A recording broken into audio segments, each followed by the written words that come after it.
Kita hari ini melanjutkan pembahasan dari seri wanita di dalam Alkitab, yaitu Sarah ya, Sarah. Waktu kita membahas cerita tentang Sarah, kita nggak bisa melepaskannya daripada sosok Abraham. Maksudnya ini menjadi satu kesatuan gitu ya. Jadi kita membaca dua bagian saja gitu. Sebetulnya ada bagian-bagian lain yang kita juga bisa baca, tapi kita konsentrasi ke Kejadian 18 dan Kejadian 21 ya. Kejadian 18 itu di situ LAI memberikan judul Allah mengulang menjanjikan seorang anak laki-laki kepada Abraham. Jadi ini adalah peneguhan janji. Kita membaca dari ayat yang kita membaca beberapa ayat ya. Kita membaca satu dulu ya, satu. Nanti terus kemudian mungkin kita lompat ya, nggak harus baca semua. Kejadian 18 ayat 1. Kemudian Tuhan menampakkan diri kepada Abraham dekat pohon tarbantin di Mamre. Sedang ia duduk di pintu kemahnya waktu hari panas terik. Ketika mengangkat mukanya, ia melihat 3 orang berdiri di depannya. Sudah dilihat mereka, ia berlari dari pintu kemahnya menyongsong mereka. Lalu sujudlah ia sampai ke tanah serta berkata, Tuanku, jika aku telah mendapat kasih Tuanku, janganlah kiranya melampaui hambamu ini. Biarlah diambil air sedikit, basuhlah kakimu, dan duduklah beristirahat di bawah pohon ini. Dan seterusnya, lalu kita lompat ke ayat yang ke-9. Lalu kata mereka, ya 3 orang itu kepada Abraham, di manakah Sarah istrimu? Jawabnya, di sana di dalam kemah. Dan firman-Nya, sesungguhnya aku akan kembali tahun depan mendapatkan engkau. Pada waktu itulah Sarah istrimu akan mempunyai seorang anak laki-laki. Dan Sarah mendengarkan pada pintu kemah yang di belakangnya. Adapun Abraham dan Sarah telah tua dan lanjut umurnya, dan Sarah telah mati haid. Jadi tertawalah Sarah dalam hatinya, katanya, akan berahikah aku setelah aku sudah layu, sedangkan tuanku sudah tua? Lalu berfirmanlah Tuhan kepada Abraham, mengapakah Sarah tertawa dan berkata, sungguhkah aku akan melahirkan anak sedangkan aku telah tua? Adakah sesuatu apapun yang mustahil untuk Tuhan? Pada waktu yang telah ditetapkan itu, tahun depan, aku akan kembali mendapatkan engkau. Pada waktu itulah Sarah mempunyai seorang anak laki-laki. Lalu Sarah menyangkal, katanya, aku tidak tertawa sebab ia takut. Tetapi Tuhan berfirman, tidak, memang engkau tertawa. Ya, demikian dari Kejadian 18. So kita membuka dari Kejadian pasal 21 ya. Kita membaca Kejadian pasal ke-21. Nah, kita membaca mulai dari ayat yang pertama. Tuhan memperhatikan Sarah seperti yang difirmankannya. Dan Tuhan melakukan kepada Sarah seperti yang dijanjikannya. Maka mengandunglah Sarah, lalu ia melahirkan seorang anak laki-laki bagi Abraham dalam masa tuannya. Pada waktu yang telah ditetapkan sesuai dengan firman Allah kepadanya. Abraham menamai anaknya yang baru lahir itu Ishak, yang dilahirkan Sarah baginya. Kemudian Abraham menyunat Ishak, anaknya itu ketika berumur 8 hari, seperti yang diperintahkan Allah kepadanya. Adapun Abraham berumur 100 tahun, ketika Ishak anaknya lahir baginya. Berkatalah Sarah, Allah telah membuat aku tertawa, setiap orang yang mendengarnya akan tertawa karena aku. Lagi katanya, siapakah tadinya yang dapat mengatakan kepada Abraham, Sarah menyusui anak? Namun aku telah melahirkan seorang anak laki-laki baginya pada masa tuannya. Ya, demikian pembacaan firman Tuhan. Mari kita masuk di dalam doa sekali lagi. Tuhan, kami bersyukur Engkau memberikan kepada kami kesempatan untuk merenungkan firman Tuhan, khususnya boleh belajar dari bagaimana pekerjaan Tuhan dinyatakan dari kehidupan Abraham dan Sarah. Kami berdoa supaya Engkau memberkati perenungan ini, berkati hamba-Mu di dalam segala kekurangan, kelemahan, berkati juga setiap orang yang mendengarkan dan iman kami boleh diteguhkan, kami boleh melihat berapa besar pekerjaan Tuhan boleh terjadi di dalam kehidupan anak-anak Tuhan, sekalipun kami seringkali di dalam kehidupan kami, di dalam iman kami begitu lemah dan sulit untuk mempercayainya. Engkau yang memberkati, Engkau yang memimpin PA Wanita pada siang hari ini, Tuhan yang memimpin dari awal sampai akhir. Demi Yesus Kristus kami berdoa. Amin. Saudara, kita sekali lagi ya, kalau mau merenungkan cerita tentang Sarah, sebetulnya ada bagian-bagian yang lain kita bisa apa itu selidiki, kita bisa menyoroti perspektifnya gitu. Tapi saya percaya ini adalah dua bagian yang kita baca, ini adalah bagian yang paling penting ya waktu kita bicara tentang kehidupan Sarah ya. Sarah yang mandul itu ya, Sarah yang barren. Nah, so kalau kita melihat ini ya, apa itu di dalam cerita panggilan daripada Abraham, seperti kita sudah pernah bahas ya di dalam introduksi kitab Kejadian di situ. Dan di situ saudara melihat di sini ya, barrenness atau kemandulan itu seperti satu motif itu yang sengaja dipakai di dalam hal ini untuk menyatakan bahwa pekerjaan Tuhan itu bukan bergantung kepada potensi yang ada pada Abraham dan Sarah gitu ya, tapi semata-mata karena janji Tuhan, kemahakuasaan Tuhan. Nah, ini tema yang sangat penting saya di dalam Genesis gitu. Terjadinya Israel itu berbeda dengan terjadinya Babilonia gitu ya. Terjadinya Babilonia itu seperti cerita narasi Menara Babel ya. Dibangun dari bawah ke atas. Tetapi terjadinya bangsa Israel melalui panggilan Abraham itu semata-mata karena janji Allah yang diberikan dari atas ke bawah ya. Bukan karena potensi manusia itu dari bawah ke atas, melainkan dari atas ke bawah. Di dalam hal ini, kita bahkan juga bisa mengatakan di dalam pengertian yang agak luas gitu ya, terjadinya Israel itu juga kita bisa katakan itu creatio ex nihilo. Ex nihilo di dalam pengertian apa, bukan di dalam pengertian bahwa Abraham itu tadinya nihil gitu ya, tapi di dalam pengertian Tuhan itu menciptakan dari ketiadaan. Ketiadaan di dalam pengertian apa, karena Abraham itu bukan siapa-siapa gitu. Ketiadaan di dalam pengertian apa ya? Karena Sarah itu bahkan nggak mempunyai potensi untuk bisa mengandung, itu ketiadaan. Bagaimana dari keadaan seperti ini bisa lahir seorang anak? Nah, saya seperti saudara mungkin sudah sedikit berpikir gitu. Dan cerita ini mirip sekali ya dengan cerita kelahiran Yesus Kristus sebetulnya gitu. Memang di dalam Alkitab, di dalam Perjanjian Baru nggak dikatakan bahwa Maria itu mandul, tapi Maria kan belum bersuami ya. Di dalam hal ini, saudara melihat gambaran impossibility yang sama sebetulnya gitu. Tapi nanti kita akan singgung bagian ini lebih lebih jauh, lebih dalam gitu. Saudara mendapati di dalam ini ya, cerita tadi yang kita baca di dalam Kejadian 18, di situ kan ya ada tiga malaikat gitu ya. Waktu kita membaca, lalu kemudian ini di dalam ayat yang terakhir, penulis daripada Genesis ini menggunakan kata Tuhan, lalu berfirman Tuhan ya kepada Abraham. Jadi ini bukan sembarang orang gitu ya, ini bukan sembarang malaikat, tapi sang pemberi janji itu. Nah, saudara melihat di dalam bagian ini ya, Sarah ya taat kepada Abraham waktu Abraham minta kepada dia untuk menjamu mereka di ayat ke-6 itu ya. Segeralah ambil 3 sukat tepung yang terbaik, remaslah itu dan buatlah roti bundar ya.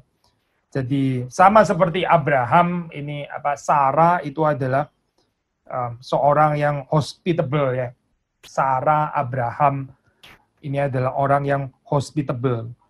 Mereka menjamu ya ketiga orang ini. Tetapi sebetulnya seperti kita tahu ya, ini mirip seperti dengan cerita Sakeus, bukan mereka yang menjamu Tuhan ya, mereka yang berkontribusi untuk Tuhan gitu. Tapi sebetulnya Tuhan yang sedang melakukan pekerjaannya di tengah-tengah kehidupan mereka. Sekali lagi ya, kalau kita baca di sini kan sepertinya kan seolah-olah kalau kita baca sebentar selalu seperti kayak Abraham dan Sarah yang melayani mereka gitu. Tapi saya pikir penulis Genesis sangat jelas ya waktu di dalam bagian awal itu sudah dikatakan di dalam ayat yang ketiga itu, Tuanku, jika aku telah mendapat kasih Tuanku, janganlah kiranya lampaui hambamu ini. Saudara perhatikan deh, ini permintaan yang rendah hati ini ya daripada Abraham. Jika aku telah mendapat kasih Tuanku, janganlah kiranya lampaui hambamu ini. Abraham melihat menjamu ketiga orang ini ya sebagai satu privilege gitu, bukan sesuatu yang dia kontributif, bukan sesuatu yang dia itu mau tanam jasa gitu misalnya, bukan. Tapi dia tahu ya bahwa ini adalah hak istimewa, adalah kasih ya, kalau dia mendapatkan kasih kalau dia bisa menjamu ketiga orang ini. Di dalam spirit ini kita melihat betul-betul di dalam ceritanya itu memang bukan Abraham dan Sarah ya, yang menolong ketiga orang ini, tapi sebaliknya Tuhan yang akan memberikan atau meneguhkan janjinya di dalam hal ini ya kepada Abraham dan kepada Sarah. Sekali lagi ya saya, Sarah tunduk kepada Abraham. Sarah di sini nggak ada perdebatan waktu Abraham mau menjamu mereka dan dia melakukan itu. Tapi waktu kita membaca ayat 10 ya, firman-Nya sesungguhnya aku akan kembali tahun depan mendapatkan engkau, pada waktu itulah Sarah istrimu akan mempunyai seorang anak laki-laki ya. Sarah mendengarkan pada pintu kemah yang di belakangnya, tapi terus kemudian Sarah tertawa dalam hatinya. Tertawa dalam hatinya. Akan berahikah aku setelah aku sudah layu sedangkan tuanku sudah tua? Pertanyaan ini satu pertanyaan yang paradigmatis ya, saya. Paradigmatis itu. Mungkin ya menjadi narasi kita juga tanpa sadar gitu. Gini saya, seolah-olah ya kita mau memastikan bahwa kalau Tuhan mau bekerja di dalam kehidupan kita itu dia harus mengikuti ya, mengikuti daripada aturan yang terjadi di dalam dunia ini gitu. Ya aturan yang ada di dalam dunia ini, naturally speaking ya, nggak ada orang melahirkan itu di dalam usia tua itu nggak ada. Jadi Tuhan di sini seperti kayak harus dibatasi gitu ya, ditertawakan bahkan dengan cara pekerjaan manusia ya yang cuma bisa dimengerti di dalam dunia natural ini.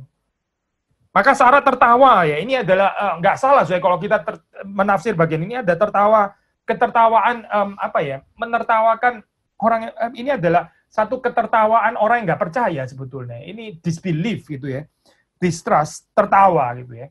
Nah kita nggak perlu masuk terlalu dalam karena Alkitab nggak mencatat ya apakah ini tertawa sampai di dalam apa sinis tertawanya atau apa ya sampai sarkastik atau mungkin tertawa di dalam pengertian menghibur apa diri sendiri karena sudah terlalu sakit nggak dikasih anak gitu, ada orang tertawa karena ini ya karena saking sakitnya akhirnya dia tertawa untuk menutupi sakit hatinya. Saya pikir kita nggak perlu masuk ke dalam spekulasi psikologi seperti itu ya karena Alkitab nggak bicara tentang itu. Cukup hanya dengan mengatakan bahwa Sarah di sini tertawa ya, ini sebagai ekspresi daripada ketidakpercayaannya. Dia tertawa ya, dia menertawakan. Tertawalah Sarah dalam hatinya. Tapi kemudian Tuhan berfirman ya kepada Abraham, mengapa Sarah tertawa dan berkata, sungguhkah aku akan melahirkan anak, sedangkan aku telah tua? Mengapa? Ini pertanyaan balasan ya, yang juga diberikan kepada kita.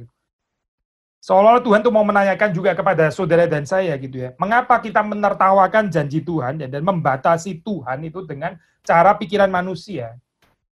Kalau sudah tua, ya berarti nggak bisa lagi melahirkan anak gitu ya.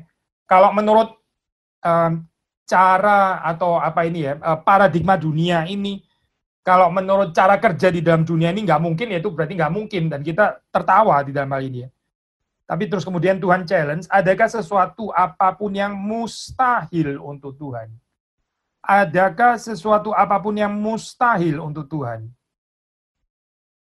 Nggak ada yang mustahil ya, ini pertanyaan retorik kan sebetulnya. Tapi seringkali di dalam kehidupan kita, sama seperti di dalam kehidupan Sarah, ya sulit untuk mempercayai ya bahwa Tuhan bisa melakukan yang mustahil itu. Menyanyikan lagu tidak ada yang mustahil bagi Tuhan, itu satu hal ya. Tapi mempercayai di dalam kehidupan kita itu adalah hal yang lain lagi. Gitu. Jadi waktu saudara melihat di dalam bagian ini ya, memang Sarah takut ya di situ ya. Dia menyangkal kalau dia tertawa dan dia akhiri ceritanya dengan teguran daripada Tuhan, tidak memang engkau tertawa. Tapi sampai di sini nih ngambang sekali ya saya di dalam arti ya. Apakah Sarah terus kemudian menjadi percaya? Apakah dengan teguran ini terus kemudian ya apakah Sarah terus kemudian jadi menyesal, bertobat lalu terus beriman gitu misalnya? Nggak ada catatan itu sama sekali ya. Yang kita bisa baca adalah ya oke lah Sarah berhenti tertawa gitu mungkin ya dalam hal ini. Tuhan menegur dia ya setelah Sarah menyangkal aku tidak tertawa lalu kemudian Tuhan berfirman tidak memang engkau tertawa ya sudah nggak ada bantahan lagi gitu ya. Jadi tapi apa sih? Apakah ini berarti terus kemudian imannya dikoreksi ya?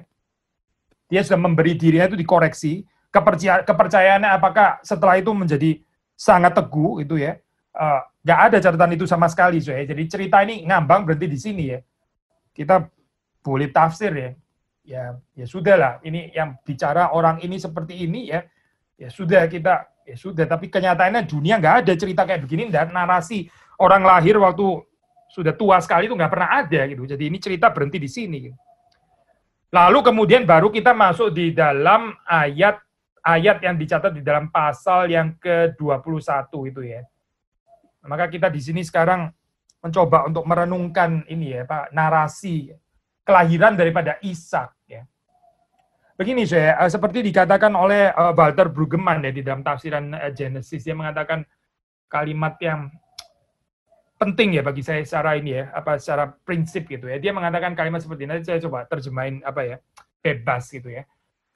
It insists that one cannot separate the eternal purpose of God and the concrete biological reality.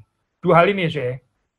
Eternal purpose of God, ya, ini rencana kekal ilahi, rencana kekal Allah di satu sisi, ya, di sisi yang lain itu adalah keadaan yang konkret, realitas yang konkret, realita biologis di dalam dunia yang kelihatan, bahkan kita boleh mengatakan yang natural ini gitu. Kita nggak bisa memisahkan keduanya, saya. Sekali lagi ya, rencana kekal Allah ya dengan konkret reality, bahkan di dalam keadaan lahiriah ya. Di dalam hal ini ya, kemandulannya Sarah itu. Sekali lagi ya, Tuhan tuh memberikan janji, ini bukan kepada orang yang rahimnya subur loh, tidak gitu. Tuhan ini memberikan janjinya kepada couple yang istrinya itu sebetulnya mandul. Barren ya di dalam hal ini ya. Gak ada kemungkinan sebetulnya. Gitu. Seperti di dalam cerita penciptaan ya, sebetulnya gak ada kemungkinan juga. Bagaimana dari nothingness bisa ada sesuatu? Kan gak ada kemungkinan ya sebetulnya. Secara ini ya, naturalisme gitu. Tapi di sini justru keindahan daripada waktu kita merenungkan tentang janji Allah ya. Janji Allah dan ketidakmungkinan ya. The more dari waktu kita merenungkan hal ini ya, sehingga waktu janji Allah itu digenapi, itu semua kemuliaan itu boleh kembali kepada Tuhan. Maksudnya begini saya, seringkali di dalam kehidupan kita ya, seringkali di dalam kehidupan kita itu kita maunya Tuhan itu berjanji, tapi kita sendiri juga ada kontribusinya gitu. Tuhan mau menjalankan rencananya, tapi saya juga turut berbagian di dalamnya. Jadi waktu berhasil ya, waktu jadi gitu ya, kita bisa bilang dengan rada setengah hati, yaitu adalah anugerah Tuhan. Nah, masa kita nggak mengakui Tuhan? Ya pasti anugerah Tuhan. Tapi jangan lupa, saya juga. Itu juga kontribusi saya. Saya juga berbagian di dalamnya, dan jasa saya itu juga penting. Jadi ada campuran saya di sini. Campuran satu sisi seperti acknowledgement of God's works ya. Pengakuan daripada pekerjaan Tuhan, pekerjaan ilahi. Sisi yang lain adalah kita mau diakui gitu ya, diakui. Siapa sih di dalam kehidupan ini yang nggak mau diakui gitu ya, secara natur manusia kita yang lemah ini ya. Ya, banyak di dalam ini saya cerita pernikahan dan sebagainya itu. Orang menjadi retak, menjadi apa ini namanya saya, menjadi tegang dan sebagainya. Karena apa ya? Karena merasa nggak diakui jasanya. Gitu. Nggak diakui, ya. Orang rasa kurang di-appreciate dan sebagainya. Ya, tapi cerita ini membuka satu pengajaran ya untuk kita gitu. Bisa nggak kita melihat bersama dengan ini ya, Sarah dan Abraham gitu ya, perspektif ketidakmungkinan ini. Gitu. Justru keadaan yang barren ya, sengaja Tuhan pakai keadaan seperti ini. Sehingga waktu Ishak itu diberikan, sekali lagi ya, itu betul-betul purely pekerjaan Tuhan. Creatio ex nihilo. Tetapi sekali lagi ya, bukan tidak melibatkan barrenness-nya Sarah. Nah ini yang menarik saya. Bukan tanpa Sarah. Kalau kita tanya secara teologically, Tuhan bisa nggak menciptakan Ishak seperti menciptakan Adam gitu misalnya? Ya bisa saja, saya. Apa yang nggak bisa sih? Bisa saja. Gitu. Misalnya Ishak mau diciptakan seperti Tuhan menciptakan Adam, apakah nggak bisa? Meskipun ceritanya akan agak confusing lagi nih ya. Seperti kayak pernah ada penciptaan yang tanpa ibu dan bapak itu 2 kali gitu. Tapi katakan ini purely pertanyaan teologis gitu ya. Kemungkinan itu ada. Ada, Tuhan Maha Kuasa. Tetapi saudara perhatikan ya, Tuhan kan menciptakannya, itu, memberikan ini ya, Ishak itu ya, janji ini. Bukan tanpa Sarah dan lebih precise lagi ya, bukan tanpa Sarah yang mandul itu gitu. Jadi kita belajar apa saudara di dalam prinsip ini ya, di dalam kehidupan Sarah gitu. Gini saya, ada 2 kecenderungan deh yang sama-sama keliru gitu. seperti dikatakan oleh Brueggemann ya, satu sisi itu kita bisa menghayati ya, on the one hand ya, ini temptation ya, pencobaan seperti kayak seolah-olah apa itu berpegang kepada firman Allah gitu, berpegang kepada janji Allah, tapi di dalam excessively spiritual way ya, di dalam cara yang spiritual yang eksesif ya, tapi kemudian minimizing, tapi kita terus kemudian meminimalisasi ya, concreteness keterlibatan manusia secara lahiriah. Nah ini orang yang ngawang-ngawang, orang yang ngawang-ngawang yang nggak ada embodiment ya, seperti bicara Tuhan, ya seperti bicara janji Tuhan dan sebagainya. Tapi secara konkret nggak ada, nggak ada, dia nggak pernah terlibat apa-apa gitu, nggak berbagian sama sekali di dalam penggenapan daripada rencana Tuhan itu. Ini ibaratnya tentang janji Tuhan, tapi tanpa Abraham dan Sarah. Gitu. Tanpa rahimnya Sarah, kan bukan itu ya narasinya. Sekali lagi, orang yang suka bicara tentang janji Allah, wow, kedengaran seperti muluk ya, tapi sendiri nggak pernah mau berbagian di dalam itu. Seperti kayak seolah-olah dia totally excluded. Ya Tuhan kalau mau memberikan janjinya, ya sudah memberikan janjinya, nggak usah tanpa keterlibatan saya. Nah ini, yaitu tadi yang dibilang ya, excessively spiritual way, satu ekstrim ya. Tapi juga ada ekstrim yang lain. Ekstrim yang lain adalah on the other hand ya di dalam hal ini yaitu apa strong inclination di dalam hal ini ya. Yaitu apa waktu kita ini ya tentang kelahiran gitu ya. Sekarang bukan excessively spiritual way tapi excessively secular way. Excessively secular way. Jadi kita mencoba berusaha gitu ya sekonkret mungkin ya. Saya gitu kan ya, kerja keras saya gitu, kontribusi saya. Tapi terus kemudian kita menganggap rendah ya janji Tuhan itu. Kita anggap itu sebagai sesuatu yang terlalu penting lah itu ya janji Tuhan. Yang penting ya usaha saya ini gitu. Kerja keras saya, sumbangsi saya, itu yang penting gitu. Kalau saya nggak kerja keras ya nggak akan jadi seperti ini gitu. Nah ini loh saya tipikal pandangan sekularis ya. Jadi di dalam apa ya? Di dalam narasi ini setidaknya mengoreksi dua kecenderungan yang sama-sama ekstrim ya. Satu kecenderungan itu adalah ini ya, excessively spiritual, gitu, spiritualis ya, tapi nggak ada keterlibatan kita, ya. Nggak ada pengorbanannya kita, ya nggak ada gitu. Jadi ini ngawang-ngawang di atas gitu ya. Suka bicara Tuhan, janji Tuhan, tapi hidup juga nggak pernah berubah. Gitu. Hidup nggak pernah mengalami pertobatan, ya nggak ada itu saya. Yang ada ngomong janji Tuhan tuh baik, suka pakai istilah Tuhan dan sebagainya. Tapi di dalam kehidupan nggak ada realita itu saya, nggak ada sesuatu yang konkret ya menyatakan bahwa kita berbagian di dalam, nggak ada. Itu satu ekstrem saya. Ekstrem yang lain adalah ya ini berusaha dengan kekuatan sendiri gitu ya, sekularis, naturalis ya. Tapi terus kemudian janji Tuhan, iyalah janji Tuhan yang kita tahu lah ya itu mitos gitu. Janji Tuhan ya kita tahu lah itu kan ya itu inilah apa cerita zaman dulu gitu ya. Ya sekarang manusia ini harus berusaha sendiri gitu. Kalau nggak kita yang nggak berusaha ya siapa lagi akan menolong kita? Nggak ada ceritanya orang itu mau menolong kita dan sebagainya. Tuhan dalam kurung aja lah gitu, dalam kurung. Karena kita kan ya kita mau kelihatan religius juga. Gitu. Sekali lagi ya, narasi ini mengoreksi dua macam ekstrim ini gitu, dua macam ekstrim ya. Satu ekstrim spiritualis ngawang-ngawang ya. Sisi yang lain adalah ekstrim sekularis ya. Sekularis itu dalam pengertian semuanya diserahkan kepada kita ya. Janji Tuhan itu seperti kayak ya itu realita yang nggak terlalu ada lah ya, itu ya cuma omong kosong gitu. Yang semuanya itu tergantung kita manusia sebetulnya gitu. Semuanya adalah kita ya. Nah ini adalah variasi sekularisme gitu ya. Atau tadi variasi spiritualisme yang keliru itu tadi ya. Tetapi sebaliknya narasi yang kita baca di dalam ini ya Kejadian 18, Kejadian 21 tentang Sarah itu kan yang menarik adalah justru promise ini ya, janji ini diberikan kepada pasangan yang sudah lanjut usianya itu. Bukan kebetulan diberikan kepada pasangan yang lanjut usianya ya. Yang sebetulnya ya kalau mau dibilang ya ini ya seperti kayak sudah gak ada pengharapan lah gitu ya, gak ada pengharapan, gak ada kemungkinan untuk bisa melahirkan sebetulnya. Kita baca ini ya, Ibrani kita baca Ibrani Ibrani 11 ya. 11 ayat 11 12. Karena iman ia juga dan Sarah beroleh kekuatan untuk menurunkan anak cucu walaupun usianya sudah lewat, karena ia menganggap dia yang memberikan janji itu setia.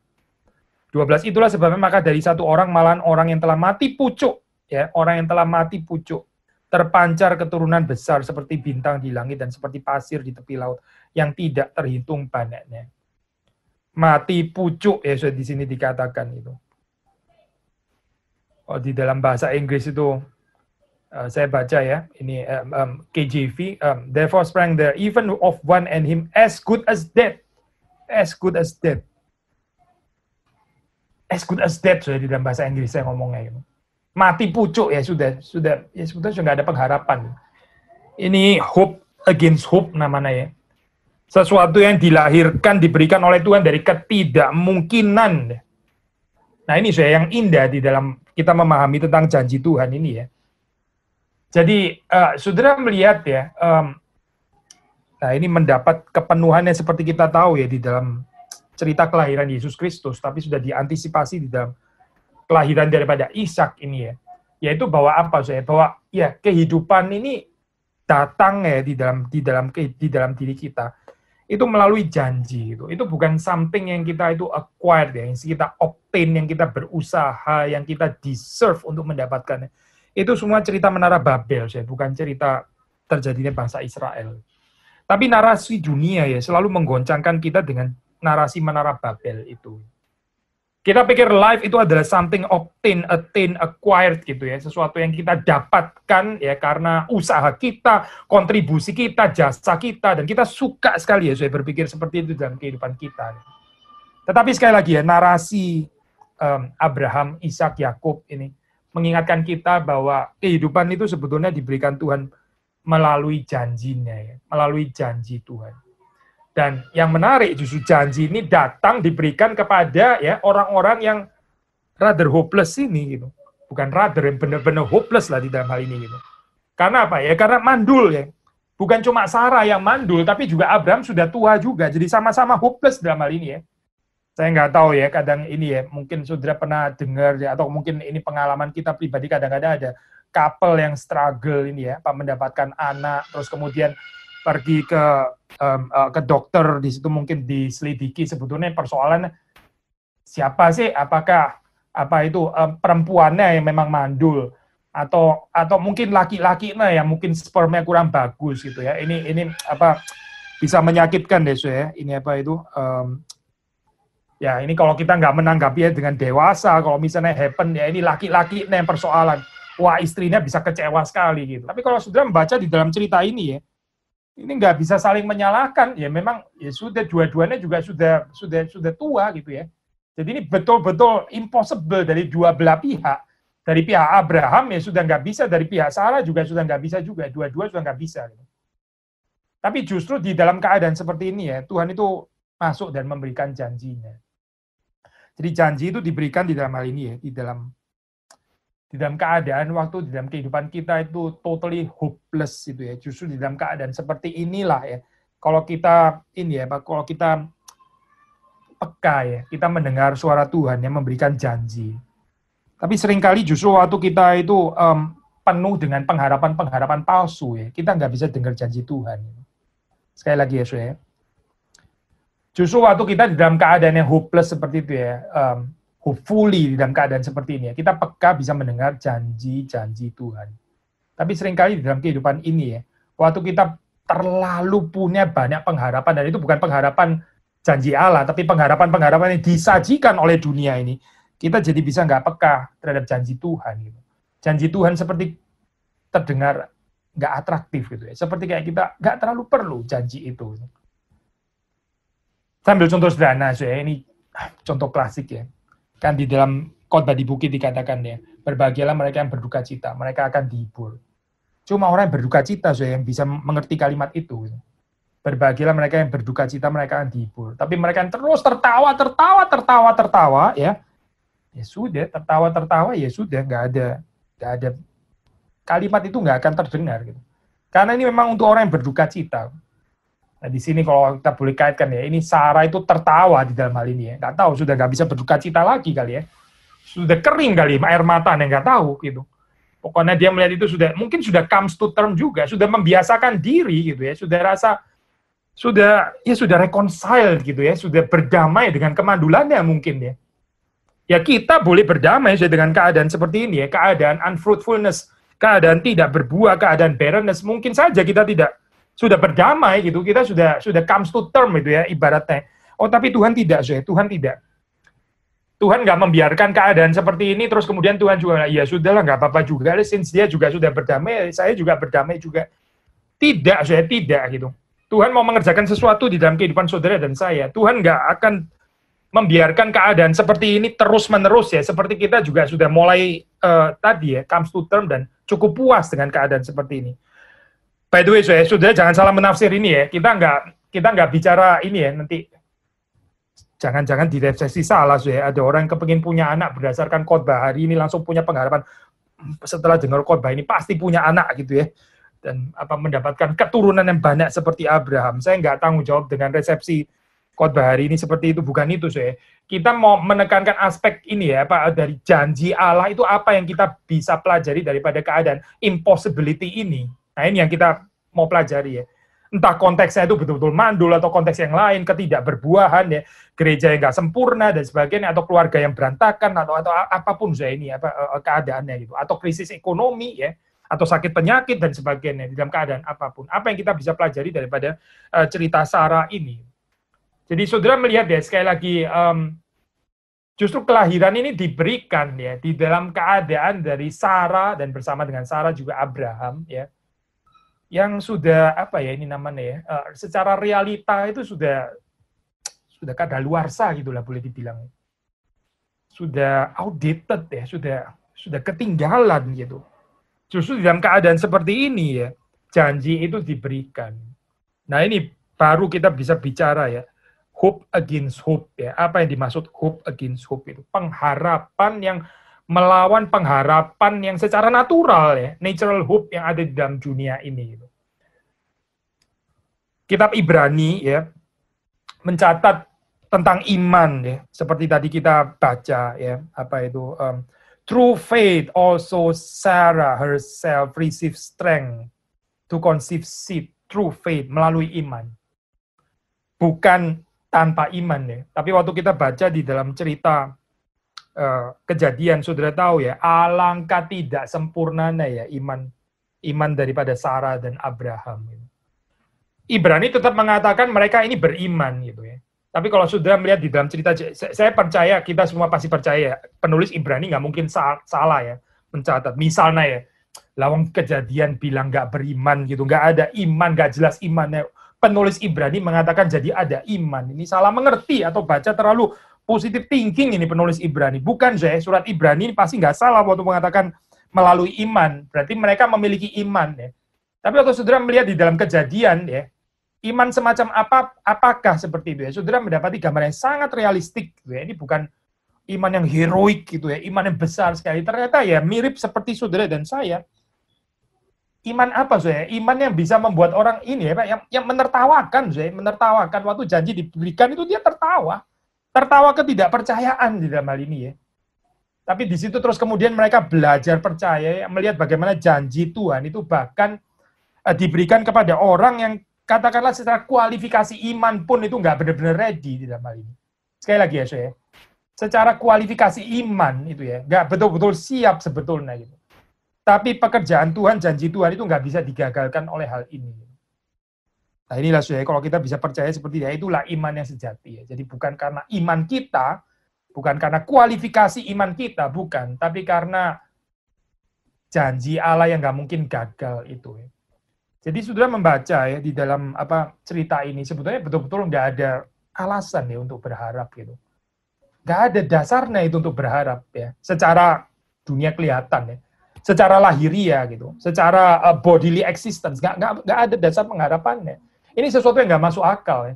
Nah, maka menarik juga waktu kita membaca misalnya di dalam Roma ya, Roma kita baca Roma pasal yang keempat ya, kita membaca Roma pasal yang keempat. Kita membaca ayat yang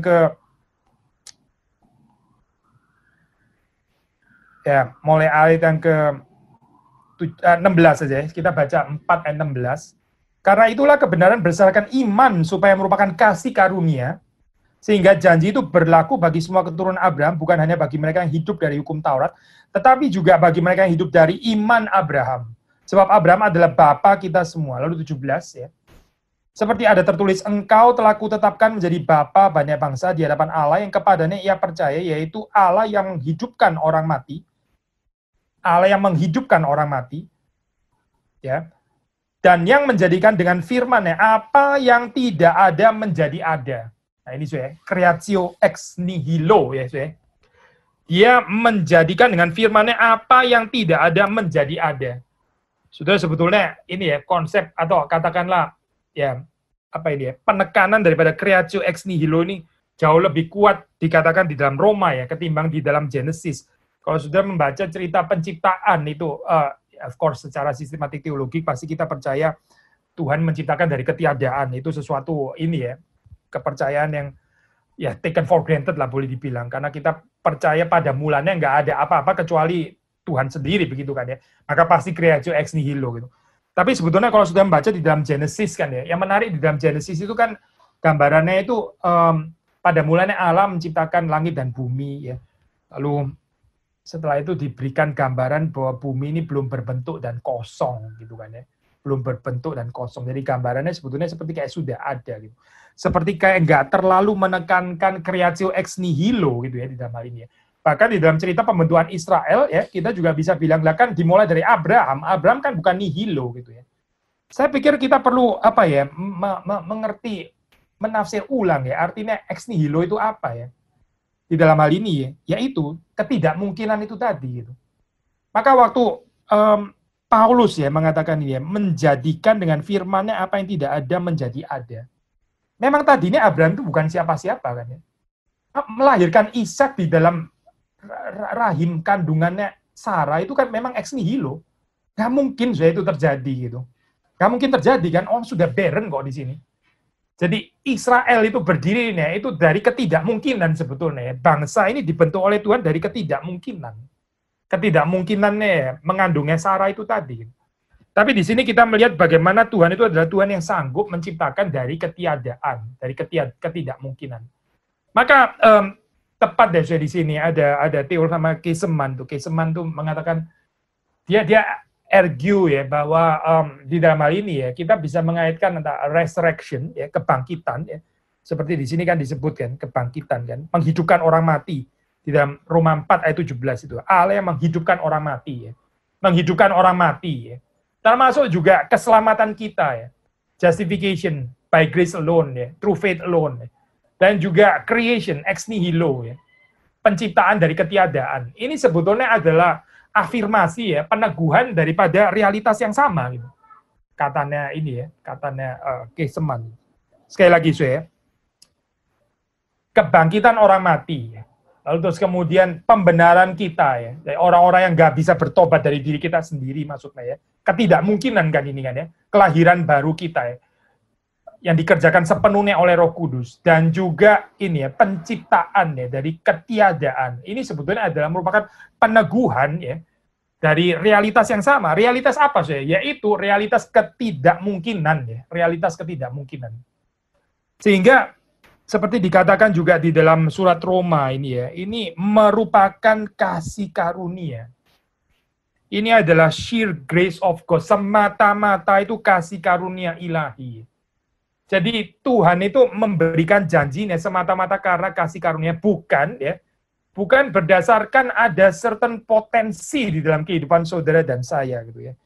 Kita boleh saja suka memakai istilah ya, kita mesti menggali potensi ya, jangan menyanyiakan potensi ya, potensi ada padamu dan padaku, maka kita harus menggali potensi kita ya, ditambah dengan untuk mempermuliakan Tuhan gitu ya. Ya nggak salah lah saya. Tapi kita, kalau kita jujur ya, kita kan seringkali lupa ya, kalau potensi pun itu juga adalah anugerah Tuhan. Kita seringkali berpikir bahwa potensi itu seperti kayak sesuatu yang berasal dari diri kita sendiri. Sehingga kalau kita kemudian berhasil, katakanlah yang menggali dan mengembangkan potensi itu, ya, lalu betul-betul berhasil, akhirnya apa yang terjadi? Ya, yang terjadi adalah kita mencuri kemuliaan Tuhan. Kita jadi hitung-hitungan jasa, gitu. Jadi sangat kalkulatif di dalam hal ini. Jadi sangat teringat, sangat aware bahwa ini saya harus di-acknowledge. Ini saya harus di-recognize karena ini bagaimanapun adalah pengorbanan saya. Ini adalah berasal dari potensi yang ada padaku yang saya kembangkan sampai akhirnya bisa jadi seperti ini. Kalau bukan saya yang berjuang, kalau bukan saya yang terlibat, gak akan seperti ini. Nah inilah so-called potensi namanya gitu ya. Tapi coba saudara baca lagi di dalam cerita kehidupan Sarah. Gak ada bicara potensi. Potensi apa? Gak ada potensi di sini. Barren kok ini, betul-betul mandul ya. Justru Tuhan bekerja di dalam keadaan seperti itu ya, untuk menyatakan apa ya? Ya betul, terjadinya Israel, ini betul-betul semata-mata merupakan kasih karunia ilahi. Bukan karena Sarah itu adalah perempuan yang berpotensi gitu ya. Alkitab ada bilang sih memang dia perempuan yang cantik, sangat cantik gitu ya. Itu apa? Usia sudah tua dibilang cantik itu agak jarang loh saya, betul kan ya? Tapi Sarah usianya sudah tua tapi masih bisa diingini gitu. Ya saudara bisa bayangkan berapa cantiknya dia gitu. Tapi terus apa? Mau kecantikan ini tapi mandul gitu ya. Nggak menolong juga, cuma cantik doang gitu. Cantik tapi terus mandul. Ya apa gunanya di dalam hal ini ya? Nggak bisa melahirkan apa-apa juga. Masa orang melahirkan daripada kecantikan gitu.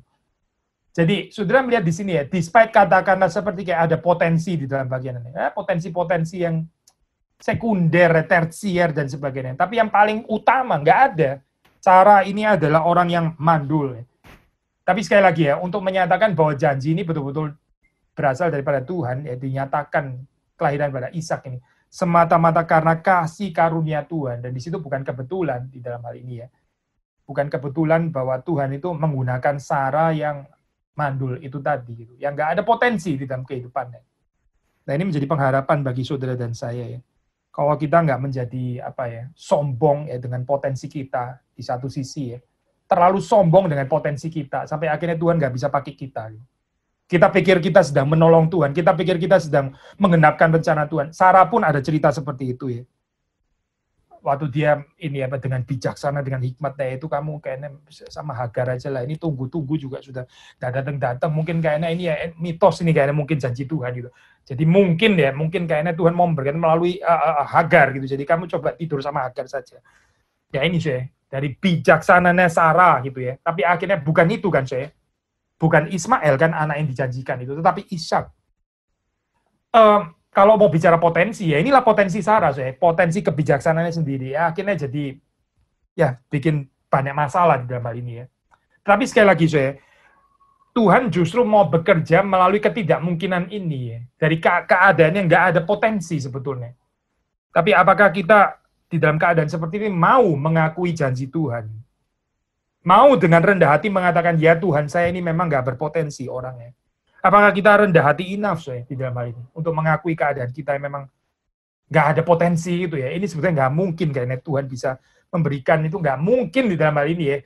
Melalui saya yang mandul ini gimana? Secara naturalistik nggak mungkin. Memang nggak mungkin tapi Tuhan tidak boleh dibatasi oleh ketidakmungkinan itu. Istilah yang dipakai oleh Brueggemann ya, itu dia pakai istilah ini ya.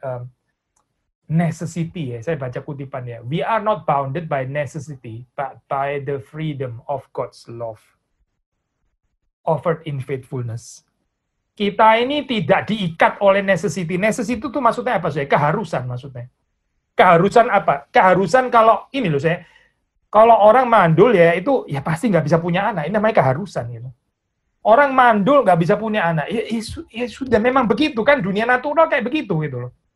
Orang mati ya nggak bisa hidup, ya ini keharusan namanya gitu. Orang mati nggak ada kebangkitan, ini namanya keharusan. Kingdom of necessity gitu ya. Tapi Brueggemann mengatakan kita ini nggak terikat oleh keharusan seperti itu ya, keharusan dunia naturalistik ini ya. Tetapi kita ini terikat oleh kebebasan kasih ilahi. Allah itu kasihnya bebas, dia bebas mengasihi. Dia itu kreatif ya, dia punya kuasa penciptaan di dalam hal ini dan kuasanya itu bebas, nggak bisa dibatasi oleh kingdom of necessity ini, Jadi di dalam kehidupan kita juga jangan membiasakan diri membatasi pekerjaan Tuhan berdasarkan bijaksana dunia ya. Berdasarkan hikmat dunia. Lalu kemudian dengan keadaan seperti itu kita memutlakkan pandangan kita sendiri ya. Jadi kalau Tuhan mau bekerja harus melalui cara hikmat bijaksana dunia ini. Karena bertahun-tahun, ratusan tahun dunia ini berkembangnya dengan cara seperti ini. Akhirnya kita nggak percaya kepada janji Tuhan, tapi lebih percaya kepada bijaksana dunia. Gereja, orang-orang percaya itu justru dipanggil untuk menjalani narasi yang berbeda ini, narasi ketidakmungkinan, narasi yang sama sekali ditertawakan oleh dunia, sama seperti Sarah juga menertawakan. Karena apa? Ya karena nggak mungkin lah ya, orang ini sudah tua kayak begini, apa nih yang mau melahirkan? Ini cuma guyonan doang gitu. Mau menghibur juga nggak lucu sebetulnya gitu ya.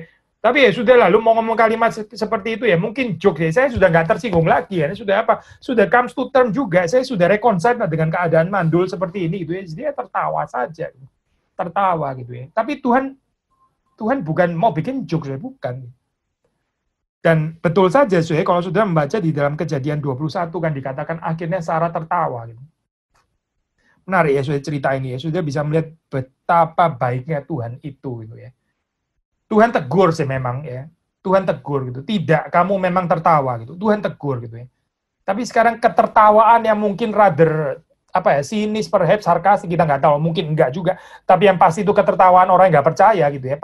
Tertawaan orang nggak percaya. Sekarang diubahkan menjadi tertawanya orang yang sukacita menerima janji Tuhan. Alangkah sabarnya ya Tuhan kita. Alangkah besar, alangkah dalam kasih karunia-Nya. Dari orang yang tertawa nggak percaya, sekarang menjadi tertawa ya, karena merayakan kebaruan yang dihadirkan Tuhan di dalam kehidupan manusia. Ya. Nah, saudara kalau membaca di dalam New Testament ya itu ada ayat-ayat ya membicarakan tentang ini ya. Kita baca beberapa ya, Matius atau kita baca Lukas 6 ya, Kita membaca Lukas 6 ayat yang ke-21 ya. So, kita membaca ayat ke-21. Saya membaca Lukas 6 21 ya.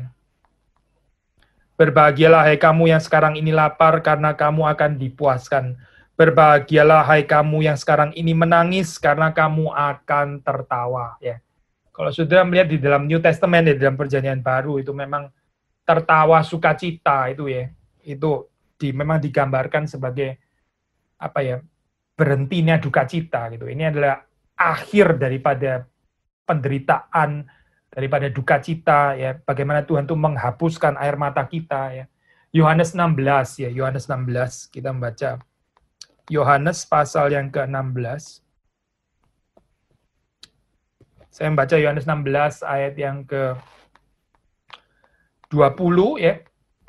Sampai dengan yang ke-24. Yohanes 16, 20 sampai 24. Aku berkata kepadamu, sesungguhnya kamu akan menangis dan meratap, tetapi dunia akan bergembira. Kamu akan berduka cita, tapi duka citamu akan berubah menjadi sukacita. Seorang perempuan, ini pakai perempuan di sini, kita bisa kaitkan dengan Sarah. Seorang perempuan berduka cita pada saat ia melahirkan, maksudnya ada rasa sakit gitu ya. Tetapi sudah ia melahirkan anaknya, ia tidak ingat lagi akan penderitaannya.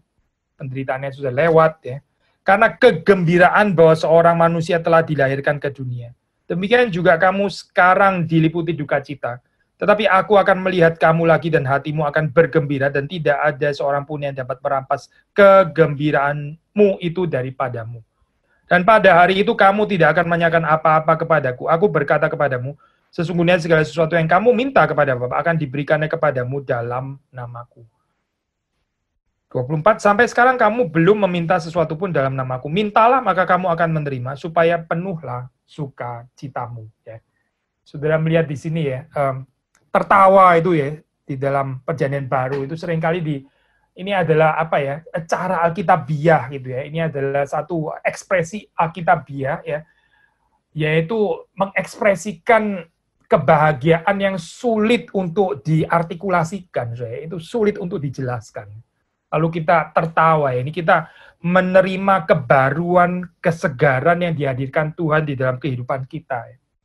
Yang cenderung menjadi lapuk ya, yang cenderung menjadi kadaluarsa, yang cenderung menjadi membosankan, yang cenderung menjadi ini lagi, rutinitas ini lagi, kayak nggak ada kesegaran ya.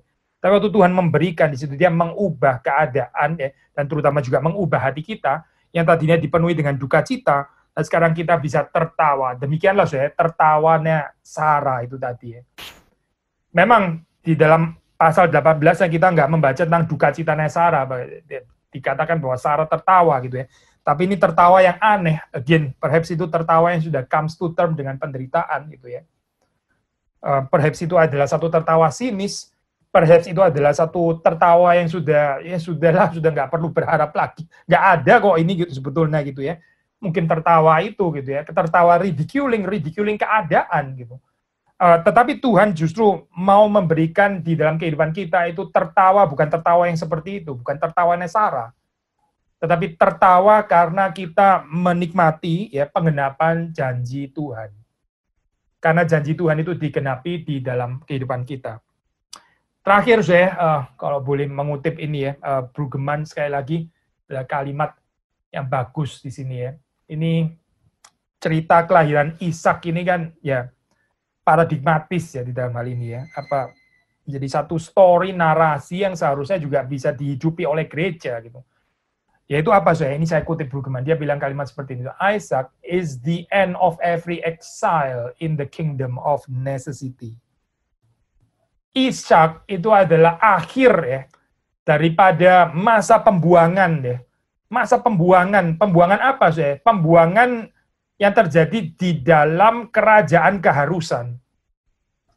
Kerajaan keharusan itu apa sih maksudnya saya? Kingdom of necessity itu apa maksudnya? Ya ini. Kita hidup di dalam dunia yang kelihatan secara lahiriah ya. Orang kalau mandul itu nggak ada ceritanya bisa punya anak ya. Yang mandul nggak mungkin punya anak, nggak ada itu, nggak pernah ada gitu. Nggak usah mimpi ya tentang mujizat, tentang apa, nggak ada itu, nggak pernah terjadi. Orang mati nggak pernah ada kebangkitan, mati itu mati, nggak ada kebangkitan gitu. Kalau tadinya nggak ada, nggak pernah ada, nggak akan pernah ada sampai selama-lamanya. Nggak ada itu, tadinya nggak ada, terus tiba-tiba jadi ada. Mana ada cerita kayak begitu di dalam dunia, ini namanya kingdom of necessity. Kita seringkali dalam kehidupan kita ini ya, dikuasai oleh narasi ini, narasi kingdom of necessity, bukan kingdom of God. Bukan kingdom of our gracious God ya. Kita seperti kayak nggak percaya cerita itu ya. Kita percayanya adalah ya sudah, kita di dalam dunia ini mesti achieve gitu ya, mesti hard work, mesti berjuang gitu ya. Siapa berjuang dia berhasil ya, dia bisa menikmati hasil jerih lelahnya dan sebagainya. Nah, mirip cerita Menara Babel kan bukan ceritanya panggilan Abraham gitu. Abraham kan nggak memanggil dirinya sendiri. Abraham kan dipanggil oleh Tuhan. Abraham nggak merencanakan menjadi bangsa yang besar kan. Itu kan dijanjikan oleh Tuhan kepada Abraham. Nah, pertanyaannya kita ini bersama dengan Sarah dan Abraham, kita narasi kehidupan kita itu narasi yang mana gitu. Narasi yang saudara berjerih lelah sampai suatu saat disappointed gitu ya, karena saudara kayaknya sudah berkorban terlalu banyak, tapi kayaknya nggak ada recognition, acknowledgement dan sebagainya. Ini gambaran Menara Babel gitu. Atau saudara melihat kehidupan ini sebagai pemberian Tuhan. Atau saudara melihat kebaikan Tuhan itu sebagai ekspresi daripada kasih karunia-Nya. Atau saudara melihat keindahan di dalam kehidupan ini sebagai penggenapan daripada janji Tuhan yang membawa kita kepada kehidupan bersyukur.